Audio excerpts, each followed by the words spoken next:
From Uganda's Idi Amin proclaiming himself Lord of all beasts of the earth and fishes of the seas, to the lesser-known Jean Bedel Bokassa, who spent the equivalent of 1/4 of his government's annual budget crowning himself emperor of an invisible Central African empire. The stereotypical image of the African dictator has been one of an arrogant and cruel simpleton who manages to hold on to power through nothing more than brute force and populist rhetoric. But in the words of the renowned Nigerian author Chimamanda Ngozi Adichie, the problem with stereotypes is not necessarily that they are untrue, but that they are incomplete. And when it comes to African dictators, there is probably no single greater illustration of the nuances and complexities that underpin dictatorships in Africa than Joseph Désiré Mobutu's 31-year stint as leader of the country known today as the Democratic Republic of Congo. A self-proclaimed anti-communist who modeled his entire state apparatus after China's Chairman Mao. A self-professing African revolutionary who collaborated with his country's former colonizers to depose his own prime minister, and a self-declared Afrocentric whose love for European luxuries and prestige would see him appropriate an estimated 1/3 of his country's GDP and build a personal net worth nearly twice the size of his country's national debt. A paradoxical man from a nation of paradox. Mobutu may have been stereotypically arrogant and cruel, but he was far from a simpleton. His over 3 decades as Congo's supreme leader would be built on a complex combination of evil genius, willpower, and good fortune. But to truly understand Mobutu, you need to understand Congo. And to understand Congo, we need to go all the way back to the very beginning.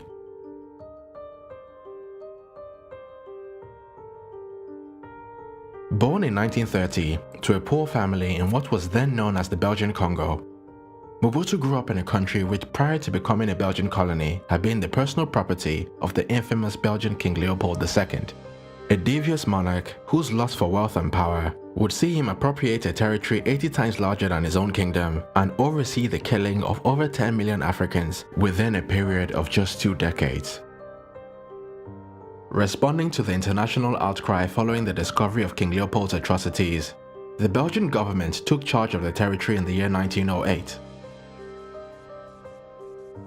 Through the promotion of the French language, the building of Catholic primary schools and seminaries, and most importantly, the transfer of all political power to the Belgian colonial administration, the Belgian government worked to create a society in which Belgian settlers would control Congo's vast mineral resources on behalf of the native population, who the Belgians expected to be submissive, cooperative, and reverent. The perfect colonial subject in Belgian eyes was a kind of African colloquially referred to as an évolué. This was essentially an African who, through formal education, Catholic teaching, and obedience to colonial laws, had grown to not just accept Belgian rule, but was perhaps even grateful for it. An évolué was an African with a good enough command of the French language to be useful but not threatening to the colonial administration. An African who tried his best to imitate the mannerisms and outward appearances of the Belgian settlers he saw around him. An African who, for all intents and purposes, had come to see Belgian culture as superior to his own.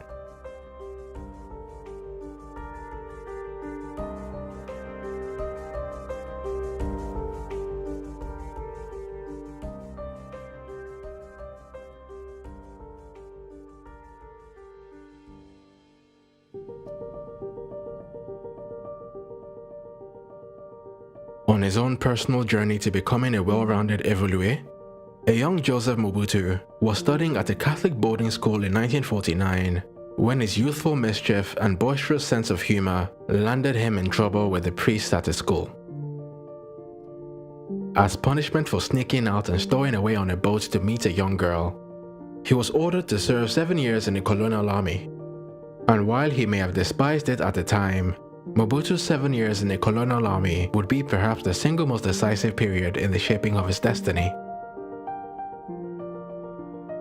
During his time in the army, Mobutu received basic military training and developed a strong passion for reading and writing. Among some of his favorites were the writings of Francis Charles de Gaulle and the British Prime Minister Winston Churchill. But by far the strongest influence on the young Mobutu were the writings of the Italian Renaissance philosopher Niccolò Machiavelli. So strong was Machiavelli's influence on Mobutu that in the later years, one of Mobutu's military advisors would claim that Mobutu knew by heart most of the words to Machiavelli's seminal work, The Prince.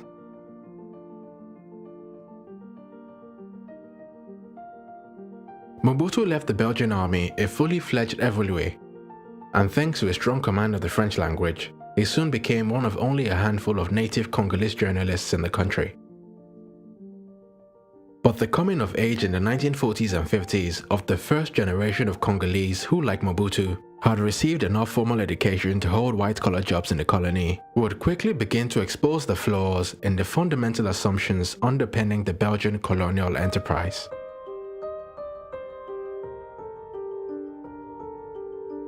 You see, the Belgians assumed that the provision of primary schools, Western medicine, and consumer products would be enough to guarantee the emergence of a generation of natives who, unlike their ancestors, would be content with Belgian rule for the rest of their lives. But to their shock and horror, there was a glitch in the programming. Rather than simply be grateful for the so-called benefits of Belgian civilization, many within Congo's first generation of formally educated natives began to denounce the colonial system as hypocritical at best and deeply exploitative at worst.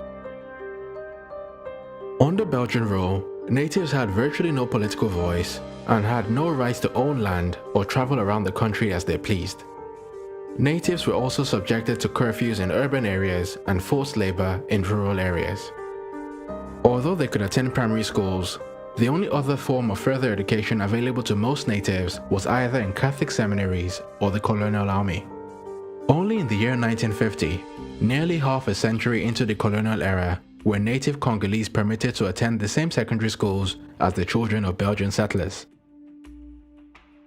While natives were encouraged to train as clerks, traders, miners, and mechanics, they could not become doctors, lawyers, or architects.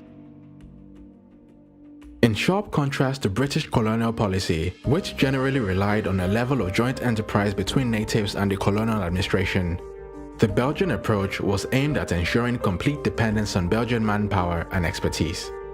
Virtually all posts in the civil service and judiciary were held by Belgians, and natives were not allowed to receive full military training or become commissioned officers in the colonial army.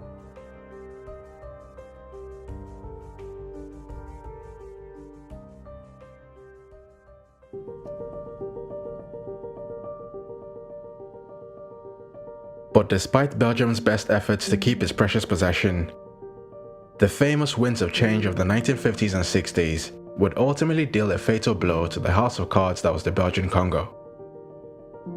In March 1957, Ghana's Kwame Nkrumah successfully secured the independence of his home country from Great Britain. As the first black African leader to achieve independence, Nkrumah immediately embarked on an aggressive campaign to inspire young Africans from all over the continent. Nkrumah's message would resonate particularly strongly in Congo, where a multitude of political movements and parties would spring up in different parts of the country. Although most of these movements were divided along tribal lines and disagreed on fundamental issues such as whether Congo should be broken up along ethnic lines after independence, or even whether independence should be immediate or gradual, the one thing they all agreed on was that the Belgian colonial enterprise needed to be brought to an end. One of Kwame Nkrumah's most passionate Congolese disciples was Patrice Emery Lumumba, a passionate orator whose revolutionary zeal would see him become the most prominent leader in Congo's independence movement. Just like his hero Nkrumah, Lumumba was neither interested in a gradual transition into full independence, nor a post-independence division of the country along ethnic lines. Shortly after attending Nkrumah's 1958 All-African People's Conference, his righteous indignation against Belgian imperialism became irrepressible, and despite facing strong opposition from some of his peers, Lumumba embarked on a campaign calling for the immediate and complete liberation of the Belgian Congo. But for all his revolutionary zeal, Lumumba would prove himself rather naive about the harsh realities of power politics and even the viability of the country he was fighting so hard to liberate. Very much unlike Nkrumah's Ghana, which had relatively high rates of formal education, a functioning native army, an experienced civil service, and a relatively homogeneous population, Lumumba's Congo was a very large and diverse nation with very low levels of formal education, and virtually all of the colony's entire civil service and judiciary was composed of Belgian nationals. To say that Congo was less prepared than Ghana for life as an independent Western-style democracy would be a bit of an understatement. As of the year 1960, Congo had a sum total of 30 university graduates, and the largest single group of formally trained native professionals, whereas less than 700 Catholic priests. Only 136 Congolese children graduated secondary school at the end of the 1960 academic year, and the country had no indigenous doctors, secondary school teachers, or senior army officers. But by far Congo's greatest disadvantage was the deep disunity among its various tribes and ethnicities, who for over 70 years had been united against their will by the strong and brutal arm of Belgian imperialism. And so very much unlike in countries like Ghana, Botswana, or Tanzania, there was no single independence movement or political party that had majority support from all or even most regions in the country. To complicate matters even more, Congo's rich mineral resources had made it a major geopolitical battleground in the Cold War between the US and the Soviet Union. In the eyes of the Americans, an independent Congo, led by the left-leaning Patrice Lumumba, was diametrically opposed to American interests, as it would open up the possibility of Congo's vast uranium, copper, and gold deposits falling into the hands of the Soviets.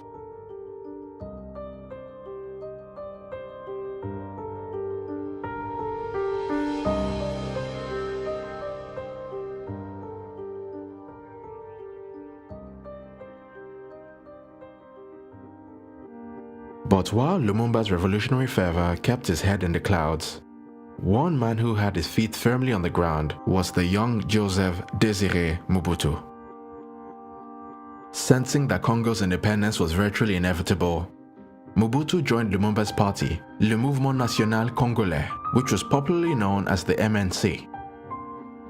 Despite his many years working as a part-time paid informant for the colonial police, Mobutu rebranded himself as a passionate Congolese nationalist, and within a short while, he struck up a close friendship with Lumumba and even became his personal assistant. In his new position, Mobutu began working alongside Lumumba as he petitioned the Belgian government for his country's independence. The negotiations for Congo's independence were not cordial. Lumumba and his associates gave the Belgian government a 30-day ultimatum to either organize elections and grant Congo's independence or risk an outbreak of violence. Scared by the prospect of a full-blown Algerian-style war of independence, the Belgians were forced to hastily concede to Lumumba's demands. Shaken and embarrassed by how quickly they had lost control of their precious colony, the Belgians would now turn their energies towards ensuring an independence in name-only outcome, in which one of the more moderate pro-Belgium Congolese parties would win the elections and enable the Belgians to continue running the country as they did prior to independence. But despite their best efforts, moderate parties did very badly at the elections, and in fact, no single party was able to win a majority in the country's new parliament. However, following some rather swift and rocky negotiations, Congo eventually achieved its independence on the 30th of June 1960 after a shaky coalition of 12 different parties agreed to a power-sharing arrangement. Congo began life as an independent state with a 35-year-old Patrice Lumumba as its first prime minister, and Lumumba's arch-rival Joseph Kasavubu appointed as non-executive president.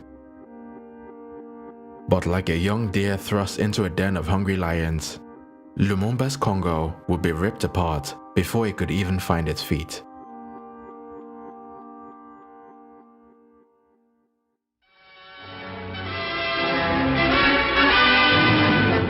Violence and chaos in the Congo. Barely 11 days after official independence from Belgium, Congolese troops mutiny and began a wave of attacks and looting throughout the far-flung sectors of the former colony. Meanwhile, in Belgium and in African countries bordering on the Congo, refugees are pouring in with harrowing tales of violence and of hasty flight. At least 10 Europeans were reported killed in a weekend of violence, with armed clashes in the key cities of Elizabethville, Stanleyville, and Luaberg, which was to be the new nation's capital. At the request of Congolese officials, Belgian paratroops were recalled to quell the native army's mutiny and reign of terror. A harsh awakening to reality from golden dreams of independence.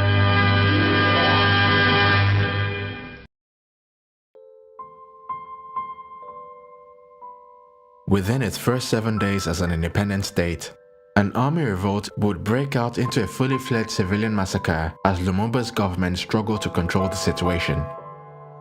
Sensing blood, opposition parties immediately began questioning the legitimacy of Lumumba's government, and a number of secessionist groups began threatening to rip the country apart.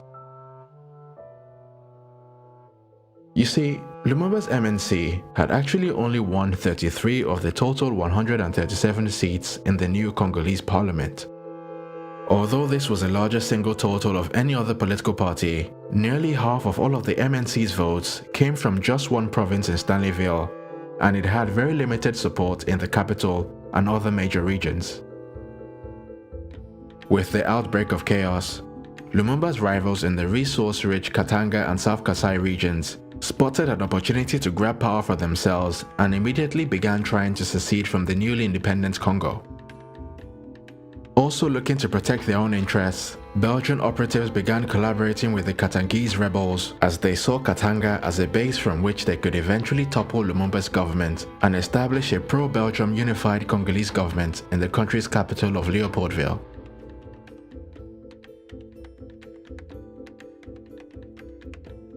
By the end of its second week as an independent state, Congo was in a critical condition. Internal security had completely collapsed, the army was in disarray, the white minority of Belgian civil servants, doctors and teachers began fleeing to Belgium, and the rebels of Katanga and South Kasai continued threatening to break the country apart.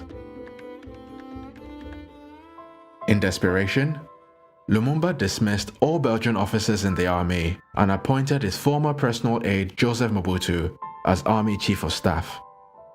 Although MOBUTU had only received basic military training during his 7 years in the colonial army, his ability to gain Lumumba's trust had just earned him his first major victory on the road to absolute power.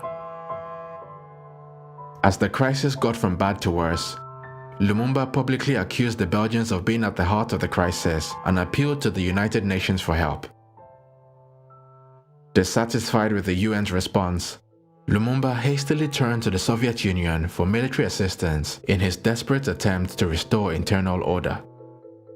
And unfortunately for him, this move would ultimately prove to be his undoing. You see, Lumumba had long been on the CIA's watch list as a suspected communist sympathizer, and with his appointment as Congo's prime minister, Washington had been on high alert against the threat of increased Soviet influence in the Congo. And so with his appeal to the Soviet Union, the Americans felt that the suspicions about Lumumba had now been confirmed. Lumumba's actions would bring both Belgian and US interests into perfect alignment, and having agreed on the need to get rid of Lumumba, the only remaining question was about how to go about it.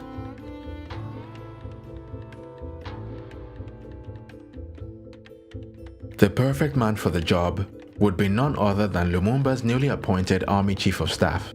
Where most people saw chaos, MOBUTU saw a golden opportunity. The Congolese crisis would be for him the perfect way to fast-track his long-term political ambitions.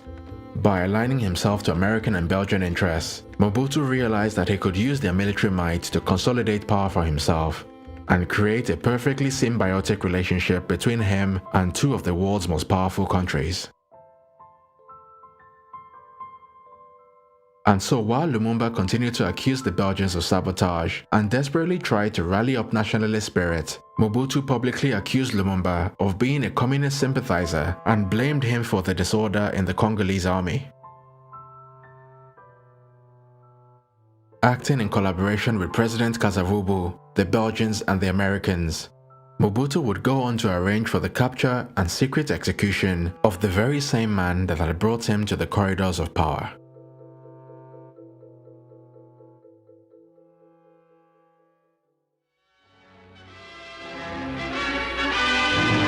A new chapter begins in the dark and tragic history of the Congo with the return to Leopoldville of deposed Premier Lumumba, following his capture by crack commandos of strongman Colonel Mobutu.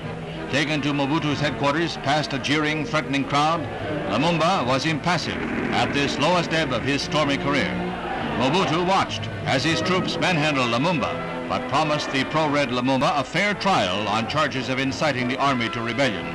Lumumba was removed to an army prison outside the capital as his supporters in Stanleyville seized control of Oriental province and threatened a return of disorder.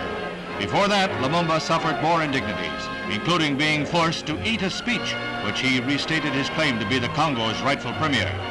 Even in bonds, Lumumba remains a dangerous prisoner, storm center of savage loyalties and equally savage opposition.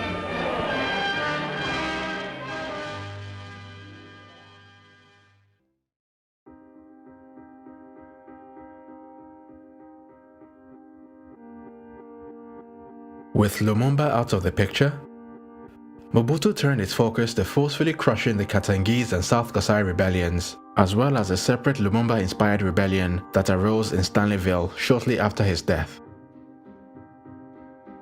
And after over 4 years of heavy fighting, Mobutu's US-backed forces successfully quelled all rebellions and restored power to the central government in Leopoldville. As a show of gratitude for his services to the nation, President Kasavubu promoted Mobutu to the rank of Major General, which in the year 1965 was the highest rank for an officer in the Congolese army. But by this point, Mobutu's deep connections and access to US and Belgian firepower had basically made him more powerful than both his president and his prime minister. Just 6 days after his appointment as Major General, Mobutu finally formalized his status as the most powerful man in Congo when he dismissed both the president and prime minister in a relatively straightforward military coup. Immediately moving to instill fear in the hearts of the public, Mobutu ordered the hanging of 4 of Kasavubu's former ministers in front of a crowd of over 50,000 spectators. With this bold and brutal spectacle, Mobutu sent a clear message to all his potential rivals.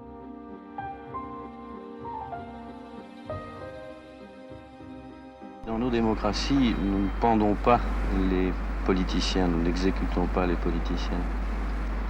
Mais, je vous répète encore ici, mon cher ami, nous ne sommes pas des Européens, nous ne sommes pas des Occidentaux, nous sommes plutôt nous autres des Bantous. Et puis, ne croyez pas parce que nous avons été colonisés par les Occidentaux, que nous sommes devenus par là des Occidentaux. Nous restons Bantous et nous avons nos mœurs qui ne sont pas les vôtres, qui ne seront jamais les vôtres. C'est dire que la démocratie, telle que nous l'entendons, n'est pas applicable telle qu'elle ici, à votre avis?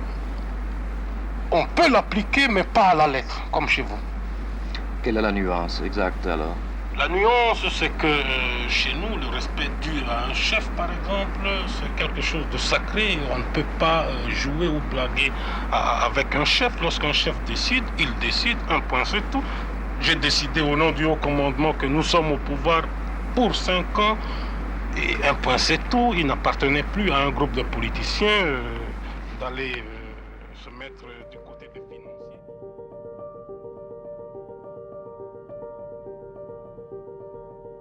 Like many of the world's greatest dictators, Mobutu understood that fear alone would not be enough to keep him in power.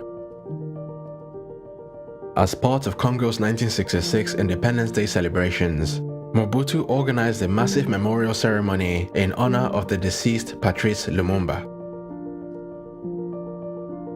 Standing on the grave of the man he had collaborated with foreign governments to assassinate, Mobutu recasted himself as a passionate African revolutionary and anti-imperialist. And from that day onwards, Mobutu's government would go on to execute one of the most comprehensive propaganda campaigns in modern African history. According to Mobutu, his decision to seize power from democratically elected politicians was not a power grab but a selfless revolutionary act to rid the Congo of self-serving politicians. His violent repression of cessationist politicians was not an assault on their right to self-determination, but a noble peacemaking effort to restore unity to Congo and protect it from foreign powers which were hell-bent on dividing the great nation.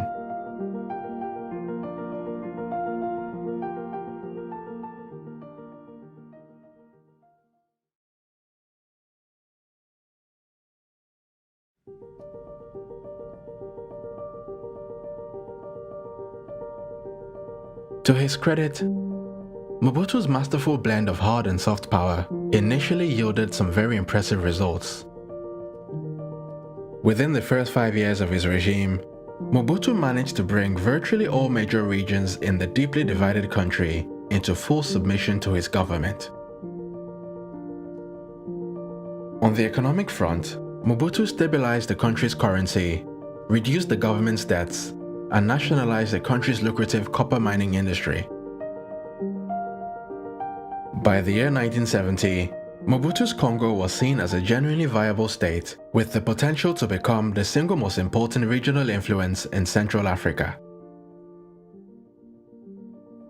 Despite initially keeping their ties to Mobutu a secret back in the 60s, the US and other Western powers even began to publicly express their support and admiration for Mobutu. According to US President Richard Nixon, Mobutu was a leader of stability and vision. And in an official meeting between the two men in 1970, President Nixon would be quoted as saying, "Though you are a young man and you come from a young nation, there are things that we can learn from you." Mobutu's Congo was suddenly seen as an exciting destination for foreign investors, and encouraged by the US, Mobutu's government passed a number of laws which encouraged an influx of foreign investors and expatriates. Domestically, Mobutu's popularity hit an all-time high during the early 1970s as the soaring price of copper provided his government with a huge cash injection. With his newfound wealth, Mobutu launched a long list of grandiose development projects. From a steel mill near Leopoldville to a giant dam on the Congo River, and a long-distance power line from Inga to Katanga. Despite his ties to the US and supposedly anti-communist stance, Mobutu would draw deep inspiration from China's Chairman Mao, and more or less modeled his entire state structure after Mao's China. Marketing himself as a wise and benevolent father figure, Mobutu's stated grand vision was for the rapid industrialization of his country through his brand of state-controlled capitalism. Mobutu also turned Congo into a one-party state led by his own party, Le Mouvement Populaire de la Révolution, which was popularly known as the MPR. A one-party state was, according to Mobutu, the only way to ensure unity in such a diverse country. And in pursuit of this objective, MPR membership was made compulsory for all citizens, including their ancestors and even their unborn children. Drawing even more inspiration from Chairman Mao, Mobutu started his very own cultural revolution with the rollout of a state ideology which he called authenticité. Taking full advantage of the deep resentment of the Congolese people towards Belgian imperialism, Mobutu claimed that the ultimate goal of his new ideology was to re-Africanize the Congolese people through a complete rejection of European cultural norms and traditions. As part of his great African revolution, Mobutu changed the country's name to Zaire, and cities with European names like Leopoldville, Elizabethville, and Stanleyville were renamed Kinshasa, Lumumbashi, and Kisangani. The Congo River was also renamed Zaire, the country's currency was renamed Zaire, and the national anthem became known as the Zairoise. European names were completely banned for all Zairean citizens, and it became a criminal offense for any priest to baptize a child with a European name.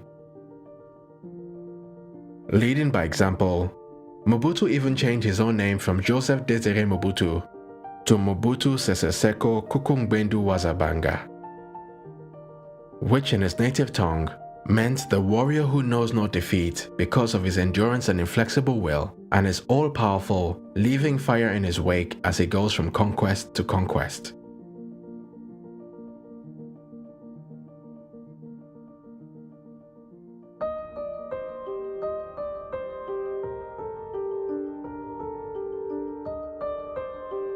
From superstitious beliefs about the magical powers of his famous wooden cane,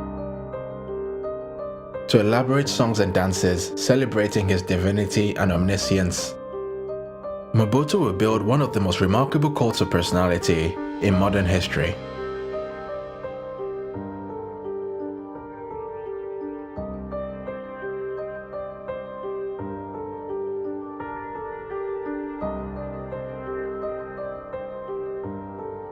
Zaire's state-controlled daily news broadcasts would always begin with a short clip showing Mobutu in his iconic leopard skin hat descending through the clouds with hypnotic party jingles playing in the background.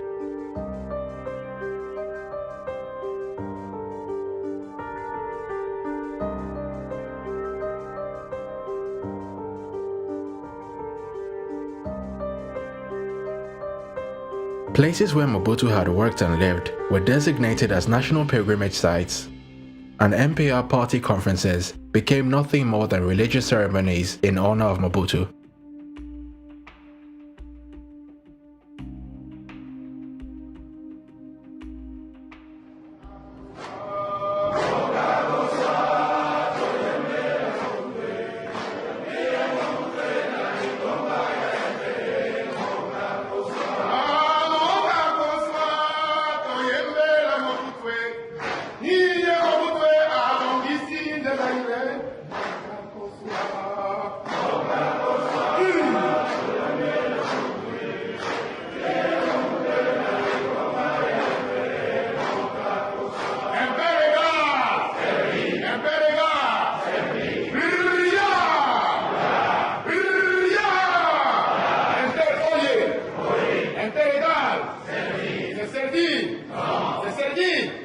Nous chanterons et danserons.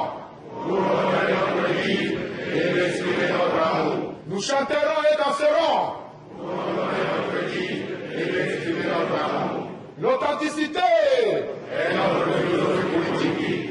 Nous voulons être nous-mêmes et non ce que les autres voudraient que nous soyons. La République du Zaïre! Zaïre! Zaïre! Zaïre! Seseko Lombonya, oye! Seseko Salongo, oye! Salongo, oye! MOBUTU, oye!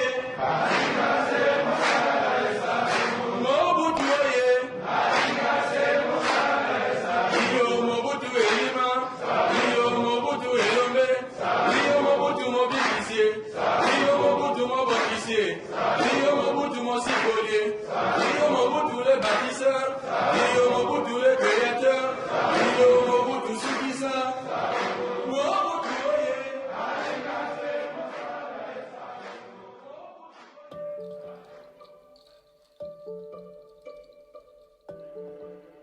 With all the fanfare and mindless adulation he received, Mobutu soon began to believe in his own myth. Taking full advantage of his unbridled power, Mobutu ordered the compulsory seizure of some 2,000 foreign-owned businesses operating in Zaire, which he claimed was part of a drive to Africanize Congo's economy. But rather than redistribute the wealth of Zaire to the Zairean people like he claimed, virtually all of these foreign-owned businesses were reallocated to Mobutu and his inner circle. Thanks to this and other similar policies, Mobutu would allegedly gain control over an estimated one-third of his country's GDP and build a personal net worth of over $5 billion. From an 800-hectare estate in Portugal, to office blocks and mansions in Belgium and France, as well as a huge $100 million palace built in his ancestral village of Gbadolite, Mobutu lived a life that other dictators could only dream of. Whether it was lavish parties with war dignitaries, or his private farms which were stocked with cows and goats delivered by plane from Switzerland and Venezuela. No desire was too opulent or too bizarre for Mobutu to indulge in. Following the death of his first wife Marie-Antoinette Mobutu, he married his longtime mistress Bobby Ladawa, and in typical Mobutu style, took his new wife's twin sister as his new mistress. But while Mobutu may have been a law unto himself in Zaire, the basic laws of economics were no respecter of person or position. Mobutu's seizure of foreign businesses operating in Zaire would prove to be an unabated disaster.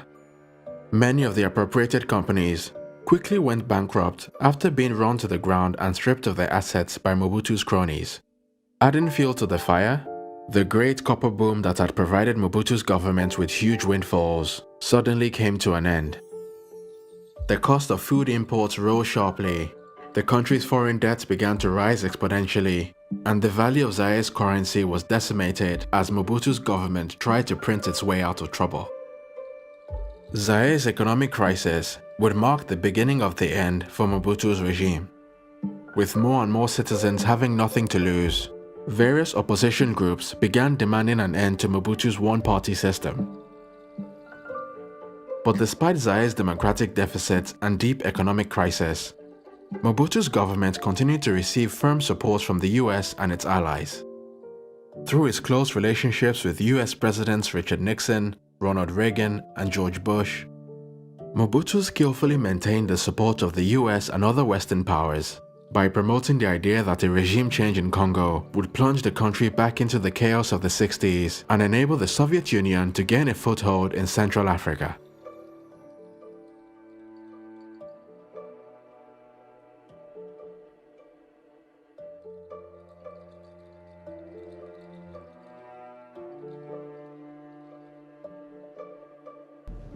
President Mobutu and I have had the opportunity to review and renew one of our oldest and most solid friendships in Africa, that between the United States and the Republic of Zaire. Cooperation between the United States and Zaire under President Mobutu's leadership stretches back through 20 years and 5 United States administrations. In that time, American leaders have learned to place a particularly high value on President Mobutu's insights and counsel. President Mobutu has brought a consistent voice of good sense and goodwill to the international councils where African issues are considered, from the United Nations to the Organization of African Unity to the non-aligned movement. He has stood uniformly for the peaceful settlements of disputes, but has not shrunk from his responsibilities when action was appropriate. But while Mobutu's diplomatic prowess enabled him to keep his growing number of domestic enemies at bay throughout the 80s, the end of the Cold War at the start of the 1990s would mean that the old Mobutu or chaos argument no longer held as much weight with the US and its allies. After over 25 years of unyielding support, Mobutu's Western friends suddenly began calling for him to engage with the opposition and consider making Zaire a multi-party democracy. In an emotional address, Mobutu publicly announced that he would be stepping down as leader of the MPR, and he commissioned a national conference in which opposition groups would be allowed to speak freely in a public discussion about Zaire's political future. But to his shock and horror, the national conference descended into nothing more than a public denouncement of Mobutu's regime. Monsieur Mobutu n'a jamais élaboré une pensée philosophique et cohérente à mesure de sous-tendre un système politique. Au mensonge s'ajouteront la pratique de la corruption matérielle et morale, le népotisme et le clientélisme politique et les multiples visages du chef de l'État lui-même, président fondateur, guide, timonier, père de la nation, maréchal, etc., etc. Je demande à la Commission de présenter ses excuses pour cette dithyrambe qui est à la limite de la réconciliation. C'est trop fort.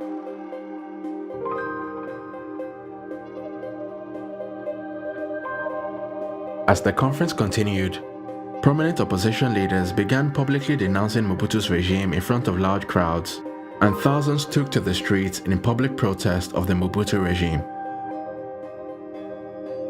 In response to the protests, Mobutu suspended the national conference and deployed troops to violently quash the demonstrations. But with the economy in tatters and most Zairians having nothing more to lose, Mobutu's violent crackdowns only led to more protests. But with the Cold War now ended, Mobutu's Western partners had no incentive to come to his aid, and so Mobutu was forced to flee the country's capital of Kinshasa to take up hiding in his presidential villa deep in the forests of Badolite. With Mobutu in hiding, the capital was plunged into total chaos with outbreaks of rioting and looting by angry mobs who sensed that the entire country was about to collapse.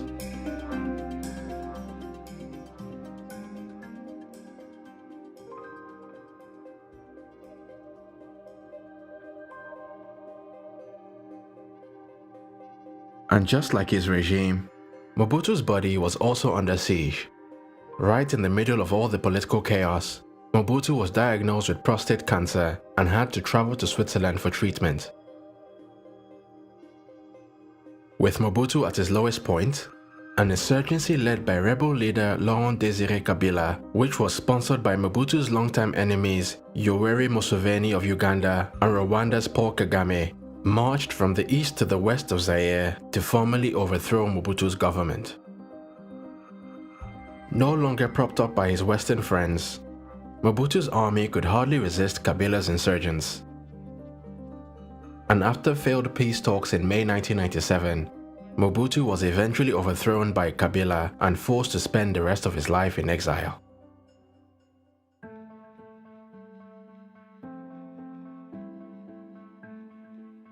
A sick and disheartened man, Mobutu died in Morocco a few months after his overthrow. But even in death, the system Mobutu created will live on for many years to come.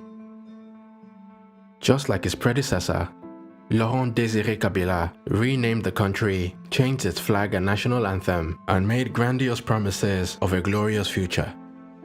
But in terms of actual substance, Kabila's rule did nothing to bring peace and prosperity to the Congolese people. And so even 2 decades after the end of both Mobutu and Kabila's regimes, the DRC remains one of the poorest and most unstable countries in the world, despite its infinitely valuable natural resources.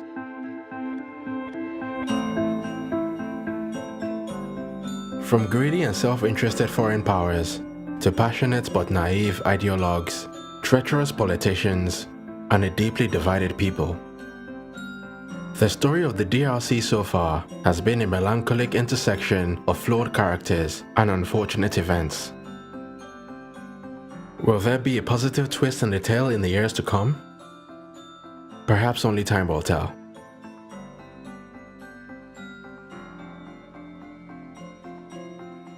Once again, it's KB Tyro for New Africa.